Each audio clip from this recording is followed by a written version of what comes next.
अस्सलाम वालेकुम दोस्तों, मैं हूं आपका होस्ट, आपका दोस्त वसी भाई, और अब देख रहे हैं मैरिड लाइफ प्रॉब्लम्स। मैं आपकी भेजी हुई मैरिड लाइफ की प्रॉब्लम्स को नरेट करता हूं और उन पे एक्सपर्ट्स, व्यूअर्स के कमेंट्स और पर्सनल राय के मुताबिक एडवाइस करता हूं। अगर आपको अपनी प्रॉब्लम हमारे साथ शेयर करनी है तो स्क्रीन पे दिए गए व्हाट्सएप नंबर पर कर सकते हैं। आप अपनी प्रॉब्लम वॉइस करके या लिख के भी सेंड कर सकते हैं।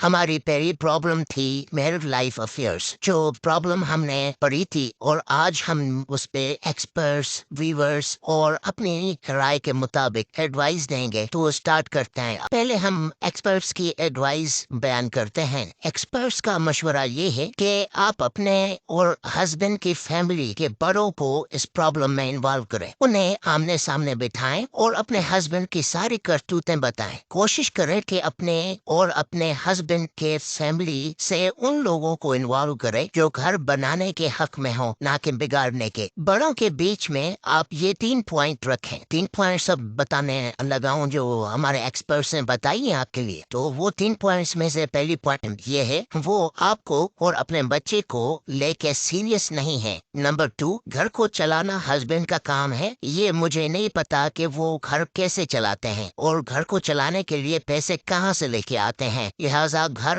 मेरे हस्बैंड को चलाना है, मुझे नहीं। और इसमें एक्सपर्ट्स कहते हैं कि अगर आप समझती हैं कि उनको एक और मौका देना चाहिए बिजनेस करने के लिए तो आप दे सकती हैं, वो आपके ऊपर है। पॉइंट नंबर 3, बीवी के होते हुए उनके एक्स्ट्रा मैरिटल अफेयर्स चल रहे हैं। ये पॉइंट भी आपने लाजमी वहाँ पे रखनी है। और तीसरा, स्पेशली आपके लिए जो एक्सपर्ट्स की एडवाइस ये है कि इस मेड को आप निकाल दें जॉब से। कोई एजेड मेड जिनकी एज बड़ी हो वो रखें। मेरी पर्सनल एडवाइस भी यही है। मैं इत्तेफाक करता हूँ एक्सपर्ट्स की एडवाइस के साथ। उन्होंने बिल्कुल ठीक एडवाइस की आपको। मैं बस इतना कहूंगा कि इस बात पे जरा गौर कीजिएगा कि आखिर आपके हस्बैंड एक्स्ट्रा मैरिटल अफेयर्स में क्यों फंस गए हैं। कहीं इसमें आपकी तो कोई गलती नहीं। इस चीज को जरूर सोचिएगा, अकेले में बैठ के इस पे गौर कीजिएगा। क्योंकि बीवी जब हस्बैंड को अटेंशन नहीं देती और बात बात पे उनको तंज करती है, तंज का निशाना बनाती हैं, तो हस्बैंड तंग आकर किसी और से रिलेशन बना लेते हैं।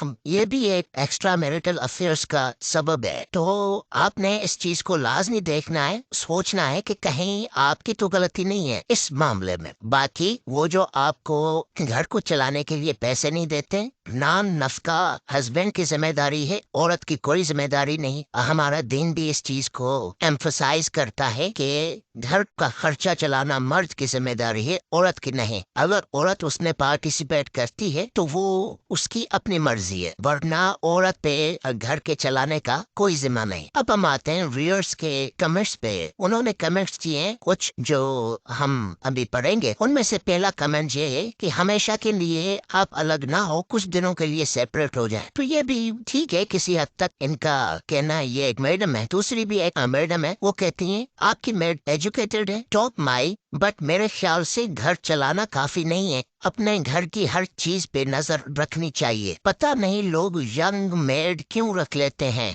ये भी सवालिया निशान हो गया। जो एक्सपर्ट्स ने आपको एडवाइस की है कि यंग मेड नहीं रखना, यंग मेड को निकाल देना है और एजड मेड उनको आप में रखना है। ये बिल्कुल वही बात कर रही है। और दूसरा कमेंट ये है कि खुल के बात करो हस्बैंड से, बस फेस टू फेस। वो यही बात आ जाएगी कि आप अपने बड़ों को बिठाएंगे साथ में और बातचीत करेंगे, प्रॉब्लम्स जो है उनको सॉर्ट आउट करेंगे। अब ये एक भाईजान है, वो कह रहे हैं कि सब कुछ अल्लाह पर छोड़ दो, बच्चे की तरफ तवज्जो दो और हस्बैंड को इग्नोर करो कुछ टाइम के लिए, वो खुद ब खुद ठीक हो जाएंगे। और मेरे भाईजान लातों के बहुत बातों से कभी नहीं मानते, ये ठीक नहीं होने वाले। क्योंकि इनको अगर ठीक होना होता तो वो मैडम काफी टाइम से बता रही है, काफी टाइम हो गया है, तो ऐसे तो उन्होंने ठीक नहीं होना, कुछ ना कुछ तो करना पड़ेगा। She needs to do something। ये एक दूसरे भाई हैं हमारे, वो कहते हैं कि कोई फायदा नहीं उनसे उम्मीद लगाने का। जो कि टेल साहब बता रही हो उसके हिसाब से उसने नहीं सुधरना। तो उनसे कोई उम्मीद नहीं लगानी। और वो सेल्फिश हैं और वो आपको अजियत में, दर्द में रख के खुद आयाशियां करना चाहते हैं। और ये बहुत, मैं कमेंट लगा दूंगा, आप खुद पढ़ लीजिएगा। एक दूसरी हमारी बहन है, उन्होंने कमेंट किया बड़ा। ये कमेंट जो आ रहा है वो किसी हद तक एक्सपर्ट से मैच भी कर रहे हैं। तो ये हमारा एक कमेंट है, वो कह रही है before taking the final decision can you get separated temporarily. नहीं। तो बिल्कुल ठीक कह रही हैं ये भी। फॉर द टाइम बिंग आप सेपरेट हो जाएं, फाइनल डिसीजन अभी ना ले और टेम्परली आप सेपरेट हो जाएं, ताकि हस्बैंड को पता चले कि वो आपके बिना रह सकते हैं कि नहीं रह सकते। तो हो सकता है वो राय रास पे आ जाए। दूसरी बाई वो कह रहे हैं कि पहले उनको बोलें और रोकें, अगर सेम रूटीन रहती है कोई फर्क ना पड़े तो देन आप सेपरेशन की तरफ जा सकती हैं। सारे कमेंट्स में यही कहा जा रहा है, सारे लोग कह रहे हैं कि टेम्पररी आप सेपरेट हो जाएं, परमानेंट ना हो। टेम्पररी सेपरेट होंगी तो हो सकता है आपके हस्बैंड को समझ आ जाए कि मैं अपनी बीवी के बगैर नहीं रह सकता, क्योंकि करके सारे काम हर चीज आप कर रही हो। तो जब आप सेपरेट होंगी टेम्पररी टाइम के लिए, हो सकता है कि वो राय रास पे आ जाए। तो ये थी प्रॉब्लम की एडवाइसेस। तो हम मिलेंगे फिर एक नई प्रॉब्लम के साथ, नई एडवाइसेस के साथ। तब तक के लिए हमें इजाजत दीजिए। मैं हूँ आपका होस्ट, आपका दोस्त वसी भाई, और आप देख रहे हैं मैरिज लाइफ प्रॉब्लम्स।